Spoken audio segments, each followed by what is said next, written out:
வணக்கம். இலங்கை செய்திகளுடன் நான் நிரோஷன். விரிவான செய்திகளுக்கு முன் தலைப்புச் செய்திகள். ஐநா மனித உரிமைகள் உயர்ஸ்தானிகர் இலங்கைக்கு வருகை தர இருப்பதை முன்னிட்டு அவரை சந்திக்க அனுமதிக்குமாறு கூறி காணாமல் ஆக்கப்பட்டோரின் உறவுகள் கடிதம்.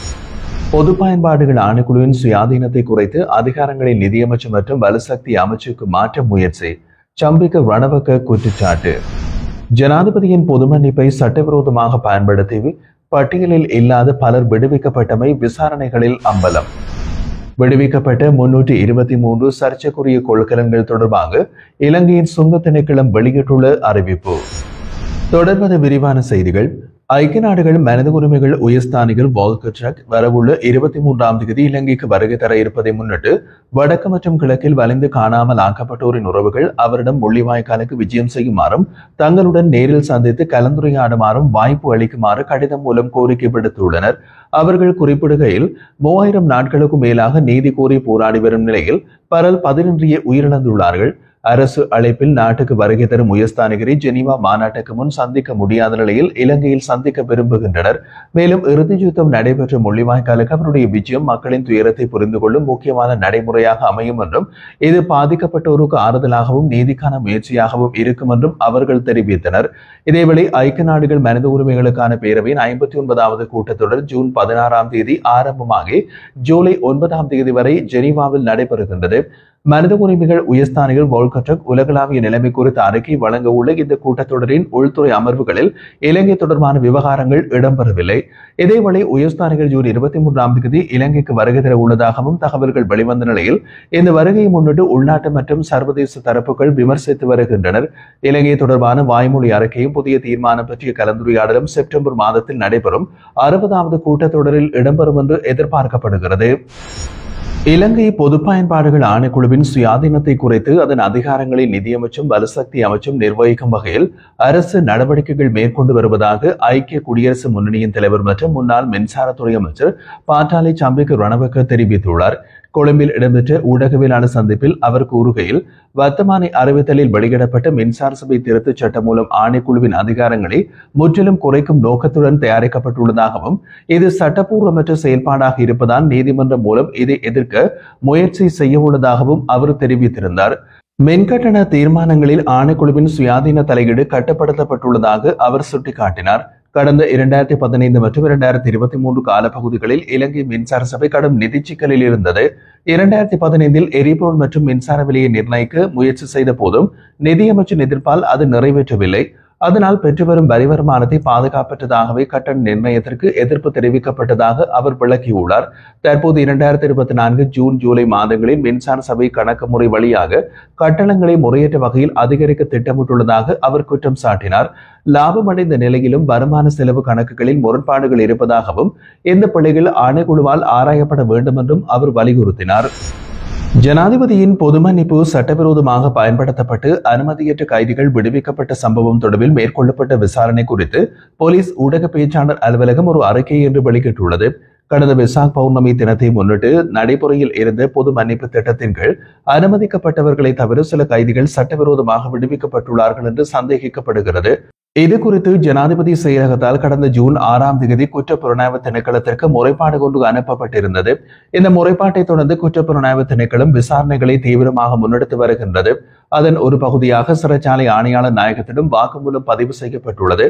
மேலும் சம்பந்தப்பட்ட ஆவணங்கள் பரிசீலிக்கப்பட்டு மேலதிக வாக்குமூலங்களும் பெற திட்டமிடப்பட்டுள்ளதாக அந்த அறிக்கையில் தெரிவிக்கப்பட்டுள்ளது. இதுவரை மேற்கொள்ளப்பட்ட விசாரணைகளின்படி ஜனாதிபதியின் பொது மன்னிப்பின் பெயரில் சட்டவிரோதமான கைதிகள் விடுவிக்கப்பட்டு உறுதி செய்யப்பட்டுள்ளதாகவும் இதற்கு பொறுப்பான சிறைச்சாலை அதிகாரிகள் மற்றும் தொடர்புடைய அதிகாரிகள் மீது விசாரணைகள் முன்னெடுக்கப்பட்டு வருகிறது என்றும் கூறப்பட்டுள்ளது.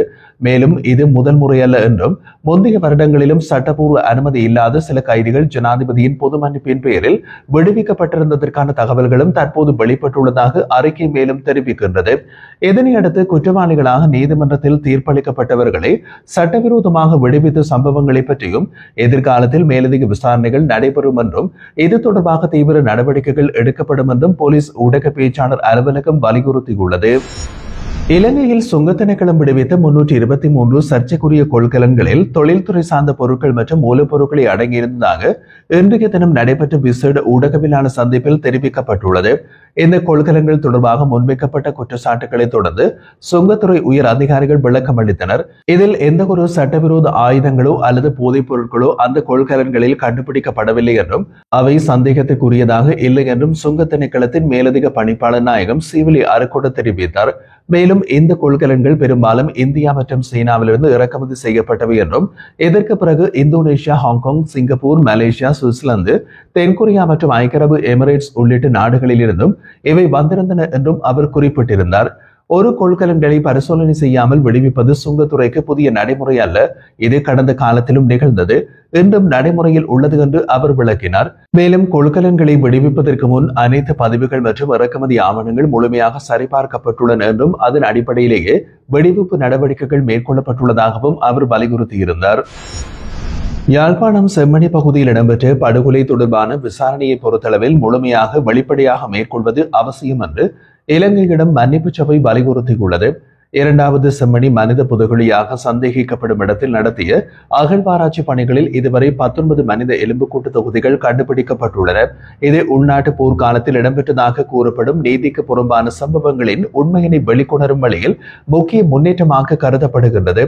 விசாரணைகளை மேற்கொள்ளும் நீதித்துறை மருத்துவ அதிகாரி மேலும் 45 நாட்கள் கால நீட்டிப்பை கோரியுள்ளதோடு அடுத்த கட்ட அகழ்வு திட்டத்திற்கு தேவையான செலவின மதிப்பீட்டை சமர்ப்பிக்க நீதிமன்றம் உத்தரவிட்டுள்ளதாகவும் தெரிவிக்கப்படுகிறது.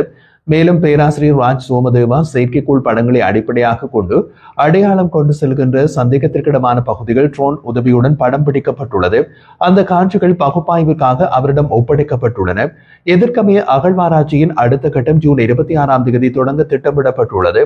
இந்த நிலையில் ஆம்னஸ்டி இன்டர்நேஷனல் போன்ற மனித உரிமை அமைப்புகள் இந்த விசாரணைகளை சர்வதேச தர நிலைகளுக்கு ஏற்ப நடைபெற வேண்டும் என்றும் அதற்கு தேவையான நடவடிக்கைகள் எடுக்கப்பட வேண்டும் என்றும் வலியுறுத்துகின்றன. அத்துடன் விசாரணைக்கு ஏற்ப போதிய வளங்களை ஒதுக்குதல், பாதிக்கப்பட்ட குடும்பங்களுக்கும் ஊடகங்களுக்கும் தேவையான அணுகலை வழங்கி வெளிப்படைத்தன்மையை உறுதி செய்தல், அகழ்வாராய்ச்சி தளத்தின் ஒருமைப்பாட்டை பாதுகாத்தல் என்ற முக்கிய கோரிக்கைகளை அவர் முன்வைத்துள்ளதுடன் இந்த மூன்றையும் பின்பற்றி விசாரணைகள் நடைபெற வேண்டும் என்றும் அவர்கள் இலங்கை அரசிடம் வலியுறுத்தியுள்ளனர். செம்மணியில் நடைபெற்று வரும் மனித புதைகுழி அகழ்வில் விசேட கவனத்துடன் செயல்பட்டு வருவதாக நீதி மற்றும் தேசிய ஒருமைப்பாட்டு அமைச்சர் தெரிவித்துள்ளார். சிந்துபாத்தி இந்து மயானத்தில் நடைபெற்று வரும் அகழ்வில் இதுவரை 19 மனித எலும்புக்கூடுகள் மீட்கப்பட்டுள்ள நிலையில் இதைத் தொடர்ந்து ஆராயும் பணிகள் முன்னெடுக்கப்படுவதாகவும் அவர் கூறியிருந்தார். அவர் மேலும் தெரிவித்த போது செம்மணியில் கண்டெடுக்கப்படும் அனைத்து எச்சங்களும் விஞ்ஞான பரிசோதனைக்கு உட்படுத்தப்படும் என்றும் அதன் முடிவுகளின் அடிப்படையிலேயே அடுத்த கட்ட நடவடிக்கைகளும் தீர்மானிக்கப்படும்.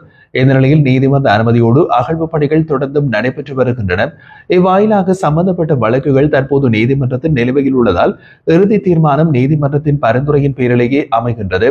அரசாங்கம் உண்மை வெளிவர தேவையான நீதிமுறை மற்றும் தொழில்நுட்ப ஆதரவுகளை வழங்க தயாராக உள்ளதோடு இந்த அகழ்விற்கு விசேட முக்கியத்துவம் வழங்கி வருகிறது என்றும் குறிப்பிட்டார்.